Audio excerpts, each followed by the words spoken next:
என் தாய் தமிழ் நாட்டு மக்களுக்கு வணக்கம். நடிகை விஜயலட்சுமி அக்கா அவர்கள் என்னை தொடர்பு கொண்டு பேசினாங்க.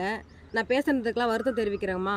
இந்த விவகாரத்தில் கண்டிப்பாக நம்ம 2 பேரும் ஒன்றா சேர்ந்து இதில் எனக்கான நீதியை எனக்கு நீங்கள் பெற்றுக் கொடுக்கணும்னு என்கிட்ட பேசினாங்க. பாதிக்கப்பட்ட பெண்ணுக்கு எப்போவுமே இந்த வீரலட்சுமி உறுதுணையாக நிற்பேன். அந்த அடிப்படையில் நடிகை விஜயலட்சுமி அவர்களுக்கு எமது தமிழர் முன்னேற்ற படையும் நானும் அவங்களுக்கு நீதி கிடைக்கிறதுக்கு உறுதுணையாக நிற்போம். அவங்க பேசிகிட்டு இருக்கிறப்ப ஒரு அதிர்ச்சியான ஒரு செய்தி என்கிட்ட சொன்னாங்க. அதை கேட்டவுடனே எனக்கு ரொம்ப மன அழுத்தமாச்சு.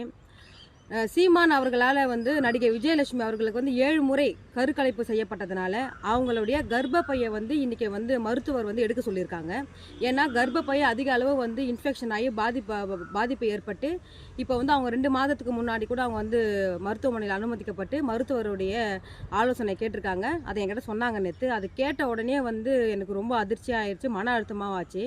அப்போ நான் விஜயலட்சுமி அக்கா அவர்கள்கிட்ட சொன்னேன், நீங்கள் இந்த விவகாரத்தில் நம்ம போராடுகின்ற நேரத்தில் யாருமே நம்மளுக்கு ஒரு உறுதுணையாக நிற்கல. அப்போது நம்ம புகார் கொடுக்குறப்ப.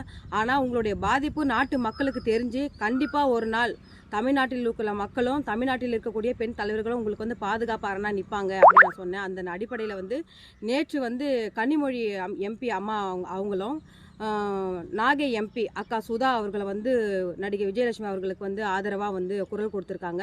மேலும் எண்ணற்ற பெண் தலைவர்கள் எல்லாருமே இன்றைக்கி குரல் கொடுத்துருக்காங்க.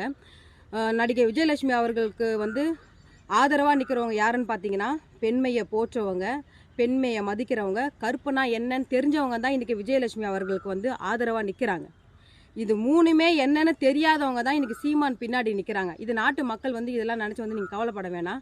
கண்டிப்பாக நடிகை விஜயலட்சுமி அவர்களுக்கு நீதி கிடைக்கும். அந்த நீதி விரைவாக கிடைக்கிறதுக்கு எமது தமிழர் முன்னேற்ற படை சார்பாக நாங்கள் விஜயலட்சுமி அவர்களுக்காக சென்னை வள்ளுவர் கோட்டத்தில் நான் உண்ணாவிரதம் இருக்கலாம் நாங்கள் ஏற்பாடு செஞ்சுட்டு இருக்கிறோம். இந்த விஷயத்தை நாட்டு மக்களுக்கும் ஊடகத்துக்கும் நான் தெரிவித்துக் கொள்கிறேன்.